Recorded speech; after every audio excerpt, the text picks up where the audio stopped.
Hello नमस्कार दोस्तों, nursing के इस यूट्यूब चैनल पर आप सभी का स्वागत है। आज के वीडियो में हम लोग जानेंगे ओबीजी के एक इम्पोर्टेंट टॉपिक। ये जो टॉपिक है सर्जिकल ऑब्स्टेट्रिक्स के अंदर इंक्लूड होता है, जिसका नाम है एपियोटोमी। इस वीडियो में हम लोग जानेंगे एपियोटोमी क्या होता है, कितने टाइप्स के होते हैं, क्योंकि इसके टाइप से रिलेटेड एग्जाम में अक्सर क्वेश्चन पूछे जाते हैं।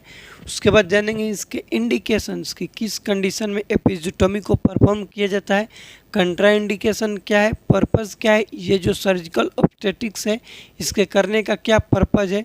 उसके बाद हम लोग लास्ट में जानेंगे रीडा स्केल के बारे में कि इसमें जो रीडा स्केल आता है उसका मतलब क्या होता है। ये सभी चीज़ें जानेंगे हम लोग इस वीडियो में। वीडियो ज़्यादा लंबा नहीं होगा, 15 से 20 मिनट का होगा। हम अपने तरफ से पूरा कोशिश करेंगे कि आप लोग को एपियोटोमी जो है समझा दें। हालांकि पहले भी हम एक वीडियो एपियोटोमी पर बनाए हैं, वो भी आप लोग देख सकते हैं। मेरे चैनल पर सबसे ज़्यादा उसी वीडियो पर व्यूज़ आया है, तो इसीलिए हम दोबारा बना रहे हैं कि उसमें जो चीज़ रीडा क्योंकि उसमें नहीं बता पाए थे, तो इस वीडियो में हम कोशिश करेंगे कि सभी चीज़ को बताएं। पहले हम लोग जानेंगे एपियोटोमी होता क्या है, डिफिनेशन क्या है। एपियोटोमी कहते हैं सर्जिकल इंसिजन है। सर्जिकल इंसिजन कहाँ पर लगाया जाता है, तो ये जानिए। हम लोग पहले जानेंगे ये मान लो कि बल्वा हो गया, ये हो गया फोरचिट, ये वाला नीचे वाला जो पार्ट है क्या फोरचिट है, और ये हो गया एनल, एनस हो गया, ये हो गया एनल, एनस या फिर एनल कैनाल हो गया। इसके बीच के जो डिस्टेंस है इसको बोला जाता है पेरिनियम। क्या बोला जाता है? पेरिनियम। तो एपियोटोमी जो है ये बीच वाले दूरी पर ही लगाया जाता है। मतलब कहाँ पर लगाया जाता है, तो पेरिनियम एरिया पर एपियोटोमी को परफॉर्म किया जाता है। ठीक, तो हम ये भी बोल सकते हैं कि सर्जिकल इंसिजन लगाया जाता है पेरिनियम एरिया पर। इस टर्म्स को, इस कंडीशन को ही बोलते हैं एपियोटोमी, और यही इसका दूसरा नाम होता है कि it is also known as perineotomy. Perineotomy इसको क्यों बोला जाता है, क्योंकि ये जो है पेरिनियम एरिया पर यहाँ पर लगाया जाता है, इसलिए इसको बोलते हैं पेरिनियोटोमी। प्लान डिफिनेशन है कि plan surgical incision on perineum. ये क्या है? प्लान है। प्लान मतलब कि ये इमरजेंसी नहीं है। प्लान मतलब कि डॉक्टर्स जो पेशेंट है, पेशेंट का अटेंडेंस है, उसके साथ कंसेंट लेकर के ही किया जाता है। उसको सारी चीज़ें प्रोसीजर के बारे में एक्सप्लेन करके किया जाता है। इस कंडीशन को बोलते हैं plan surgical incision. Posterior vaginal वाल, पोस्टीरियर ये नीचे वाला जो है उसको पोस्टीरियर बोलते हैं। तो पोस्टीरियर वेजाइनल वाल जो है वहाँ पर परफॉर्म किया जाता है। नेक्स्ट है कि इंडिकेशन क्या है, किस कंडीशन में ऐसा करने को ज़रूरत पड़ता है। फर्स्ट इंडिकेशन है प्राइमरी ग्रेविडा। वो मदर जो फर्स्ट टाइम प्रेग्नेंट है, फर्स्ट टाइम कंसीव किए, उसको बोलते हैं प्राइमरी ग्रेविडा। दो टर्म्स आते हैं और दोनों टर्म्स में हमेशा डाउट रहता है कि प्राइमरी ग्रेविडा क्या होती है और प्राइमरी पैरा क्या होती है। प्राइमरी ग्रेविडा का मतलब होता है कि total number of pregnancy, mother कितने बार कंसीव की। हो सकता है कि उसका एबॉर्शन हो गया हो, स्टिल बर्थ हो गया, मतलब उससे नहीं है। टोटल नंबर ऑफ प्रेगनेंसी, कितने बार कंसीव की, उस कंडीशन को बोला जाता है ग्रेविडा। और पारा बोला जाता है प्राइमरी पारा, सेकेंडरी पारा जो भी पैरिटी है वो बोला जाता है कि क्रॉस करेगी mother viability period of viability 28 week of gestation होता है। यदि उस 28 वीक के बाद उसका पीरियड नेक्स्ट हो गया, उस कंडीशन को बोलते हैं पैरिटी। इसको याद रखिएगा। तो प्राइमरी ग्रेविडा मतलब कि फर्स्ट टाइम कंसीव किया तो उसका जो पेरिनियल एरिया है वो क्या होगा, बहुत हार्ड होगा। उसमें जो सर्वाइकल डायलेशन के बाद भी क्या होगा कि फुल जो वेजाइनल ओपनिंग है ओपन नहीं हो पाएगा, वेजाइनल इंट्रोइटस उस कंडीशन में करना पड़ेगा। रिजिड पेरिनियम का मतलब हार्ड होगा, उस कंडीशन में मैक्रोसोमिया का मतलब होता है कि लार्ज साइज बेबी होगा, जो कि अक्सर डायबिटीज़ मेलाइटस वाली जो मदर रहती है, जिसको जेस्टेशनल डायबिटीज़ मेलाइटस होता है, उसमें होता है, तो उसके जो बेबी होगा मैक्रोसोमिया होता है। तो वो ऐसा कंडीशन में करने के लिए क्या मिलेगा, तो एपियोटोमी देखने को मिलेगा। नेक्स्ट है मल्टीपल प्रेगनेंसी। मल्टीपल प्रेगनेंसी का मतलब होता है कि simultaneously more than one fetus development होता है इंट्रायूट्राइन कैविटी में, उस कंडीशन को बोलते हैं मल्टीपल प्रेगनेंसी। उसमें भी देखने को मिलता है कि एपियोटोमी परफॉर्म करना पड़ेगा, क्योंकि दो जो बच्चा है वो साइमल्टेनियसली एक साथ या फिर ऐसे भी नहीं निकल पाएंगे नॉर्मल वेजाइनल डिलीवरी के थ्रू, तो उस कंडीशन में थोड़ा सा पेरिनियल एरिया पर कट लगा करके वेजाइनल ओपनिंग को ब्रॉड करके बढ़ा करके डिलीवर कर दिया जाता है फिटस को। उस कंडीशन को बोलते हैं हम लोग एपिजियोटॉमी। नेक्स्ट है इंस्ट्रूमेंटल डिलीवरी। इंस्ट्रूमेंटल डिलीवरी में फोर्सेप और वैक्यूम डिलीवरी दो आते हैं। फोर्सेप डिलीवरी में क्वेश्चन पूछा जाता है कि जो फोर्सेप डिलीवरी है, फोर्सेप डिलीवरी के बाद एपिजियोटॉमी किया जाता है, इसको याद रखिएगा। After insertion of forcep perform episiotomy. Forcep पहले फिटस के हेड पर अप्लाई कर देंगे, उसके बाद एपिजियोटॉमी को परफॉर्म किया जाता है। इसको लिख लीजिएगा, ये क्वेश्चन एग्जाम में पूछा गया है, इसलिए आप लोगों को ऑब्जेक्टिव के रूप में बता रहे हैं। नेक्स्ट पूछा जाता है कि एपिजियोटॉमी क्या है, तो मोस्ट कॉमन ऑपरेटिव प्रोसीजर है। 4 टाइप्स के ऑपरेटिव प्रोसीजर आते हैं। एपिजियोटॉमी आता है, वेंट्रोस डिलीवरी आता है, उसके बाद फोर्सेप आता है, और उसके बाद LACS आता है, सिजेरियन सेक्शन, जिसमें अपर सेगमेंटल सिजेरियन सेक्शन और लोअर सेगमेंटल सिजेरियन सेक्शन 2 आता है। 4 गो ऑब्स्टेट्रिक्स डिलीवरी में आते हैं, लेकिन ये चारों में मोस्ट कॉमन कौन है, तो मोस्ट कॉमन है एपिजियोटॉमी। समझ लीजिए किसका वैल्यू इसलिए ज़्यादा है क्योंकि ये मोस्ट कॉमन है, ये सर्जिकल ऑब्स्टेट्रिक्स में बहुत ज़्यादा परफॉर्म किया जाता है। इसको हम लोग ऐसे नॉर्मल अपने भाषा में छोटा ऑपरेशन माइनर OTB इसको बोलते हैं, तो इसको इस तरह से भी आप लोग याद रख सकते हैं। ये it is not a routine procedure, most common है लेकिन रूटीन प्रोसीजर नहीं है। रूटीन प्रोसीजर का मतलब ये होता है कि हर एक मदर जो प्राइमरी ग्रेविडा है, जरूरी नहीं है कि उसमें करने को मिलेगा या फिर उसमें हम परफॉर्म करेंगे, ऐसा कोई ज़रूरी नहीं है। मोस्ट कॉमन है, चलिए भाई ठीक है, लेकिन सब में करेंगे ऐसा कोई ज़रूरी नहीं है। रूटीन प्रोसीजर का मतलब ये है कि ये रूटीन प्रोसीजर नहीं है। अब हम लोग जानेंगे टाइमिंग क्या होता है। ये जो वेजाइनल पेरिनियम एरिया उस पर कट लगाते हैं, कट लगाने का टाइमिंग क्या होता है, तो सेकेंड स्टेज ऑफ लेबर में किया जाता है। स्टेज ऑफ लेबर 4 स्टेज होते हैं लेबर के। फर्स्ट स्टेज जिसको सर्वाइकल स्टेज बोला जाता है क्योंकि इसी स्टेज में सर्विक्स का डायलेशन होता है। सेकेंड स्टेज जिसको हम लोग फीटल डिलीवरी स्टेज बोलते हैं क्योंकि इस स्टेज में फिटस का डिलीवरी होता है।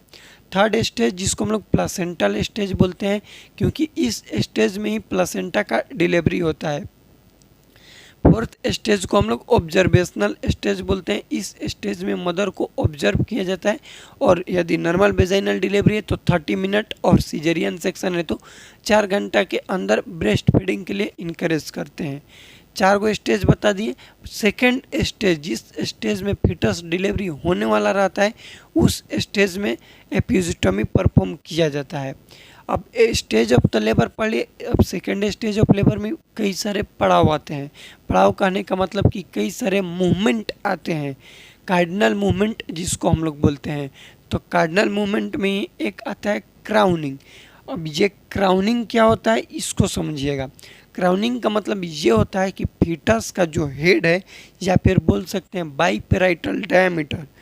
बाईपेराइटल डायमीटर होता है 2 पेराइटल जो बोन है उसके बीच का जो डायमीटर है उसको बोलते हैं बाईपेराइटल डायमीटर। ये बाहर आउटर वर्ल्ड में विजिबल होगा या फिर हम लोग अपने भाषा में समझने के लिए ये बोल सकते हैं कि बच्चा का हेड मूडी बाहर दिखने लगा, हम लोग को दिखने लगा वेजाइना के थ्रू, उसको बोलते हैं क्राउनिंग। ये समझिए कि हेड उसका बाहर से देख सकते हैं कि अब डिलीवर हो रहा है, बाहर आ रहा है, इस कंडीशन को बोलते हैं क्राउनिंग। यदि ये हो रहा है, ध्यान से समझना, क्राउनिंग हो रहा है उससे जस्ट पहले, क्योंकि हम लोग यदि ऑब्जर्व करेंगे कि फिटस डिलीवरी कब हो रहा है, कितने टाइम में हो रहा है, तो पता तो चलेगा कि डायरेक्ट तो नहीं आ जाएगा बाहर, धीरे धीरे आएगा, यूट्राइन कॉन्ट्रैक्शन जैसे होगा उससे आएगा। तो जस्ट बिफोर क्राउनिंग, ये टर्म्स को याद रखिएगा। क्राउनिंग के जस्ट पहले परफॉर्म किया जाता है एपिजियोटॉमी। कब करते हैं तो ड्यूरिंग कॉन्ट्रैक्शन, यूट्राइन कॉन्ट्रैक्शन और रिलैक्सेशन 2 चीज़ होता है। तो जो ही यूट्रस कॉन्ट्रैक्ट होगा मतलब सिकुड़ेगा, उस कंडीशन में पेरिनियम को कट कर देंगे, इसको बोलते हैं हम लोग टाइमिंग। कंट्राइंडिकेशन क्या है, किस कंडीशन में ये जो सर्जिकल प्रोसीजर है इसको हम लोग नहीं करेंगे। तो सिंपल याद रखिएगा कि वैसा कंडीशन जिस कंडीशन में नॉर्मल वेजाइनल डिलीवरी संभव ही नहीं हो, पॉसिबल नहीं है, उस कंडीशन में हम लोग नहीं करेंगे। If vaginal delivery not possible, कौन कौन से कंडीशन में पॉसिबल नहीं है, सीपीडी सीफालोपेल्विक डिस्प्रपोर्शन है, उस कंडीशन में नहीं करेंगे। यदि मदर को कोई भी जेनाइटल ट्रोमा है, जेनाइटल कैंसर है, उस कंडीशन में नहीं करेंगे। जेनाइटल सेक्सुअल ट्रांसमिटेड डिजीज जैसे HIV एड्स हो गया, उस कंडीशन में भी नहीं करेंगे, कंट्राइंडिकेटेड रहेगा। ये हो गया कंट्राइंडिकेशन। अब हम लोग जान जाते हैं पर्पस पहले, उसके बाद टाइप्स को बताएंगे डिटेल में। पर्पस क्या है एपिज़ोटोमी का, तो इंक्रीज होगा वेजाइनल ओपनिंग, कट करेंगे तो वेजाइनल ओपनिंग क्या हो जाएगा, ब्रॉड हो जाएगा, इनलार्ज हो जाएगा। सेकेंड है for vaginal birth, normal vaginal birth हो जाए, इसके वजह से करते हैं। नेक्स्ट है प्रिवेंट CPT, CPT का फुल फॉर्म लिख लीजिएगा, कंप्लीट पेरिनियल टीयर। CPT का फुल फॉर्म होता है कंप्लीट पेरिनियल टीयर। उससे प्रिवेंट होने के लिए, पेरिनियल टीयर क्या होता है तो हम बोल सकते हैं कि नुकसान ना हो, पेरिनियल एरिया पूरा फट ना जाए, उससे बचाने के लिए करते हैं ये। तो अब बोलेंगे कि हम इसको भी तो काट रहे हैं तो फाड़ना होगा, एक हम अपने आप से फाड़े कट करेंगे और एक कट नहीं करेंगे। चाइल्ड बर्थ के दौरान, फिटस डिलीवरी के दौरान जो फटेगा तो क्या पता कितने भयानक तरीक़ा से फट सकता है, कहीं किस तरीके से फटेगा, कहाँ से फटेगा, तो उससे प्रिवेंट होने के लिए किया जाता है एपिज़ोटोमी। ये है पर्पज़। अब हम लोग जानेंगे टाइप्स, कितने टाइप्स के होते हैं तो 4 टाइप्स के होते हैं एपिज़ोटोमी। फर्स्ट एपिज़ोटोमी को बोलते हैं हम लोग मीडियोलेटरल, ये मोस्ट कॉमन एपिज़ोटोमी के टाइप्स में आता है। मीडियोलेटरल जो एपिज़ोटोमी है मोस्ट कॉमन टाइप में आता है, इसको याद रखिएगा। सेकेंड चीज़ की, इसमें भी 2 टाइप्स होते हैं, एक होता है राइट मीडियोलेटरल और एक होता है लेफ्ट मीडियोलेटरल, लिख लीजिएगा। एक होता है राइट एंड सेकेंड होता है left. Right mediolateral episiotomy most common होता है।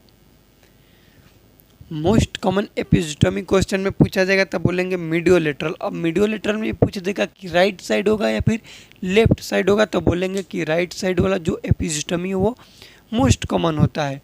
सेकेंड चीज़ इसमें जानेंगे कि ये क्यों करते हैं, तो to prevent complete perineal tear. Mediolateral अब करते कैसे इसको समझिएगा, यहाँ पर हम आप लोग को समझाते हैं।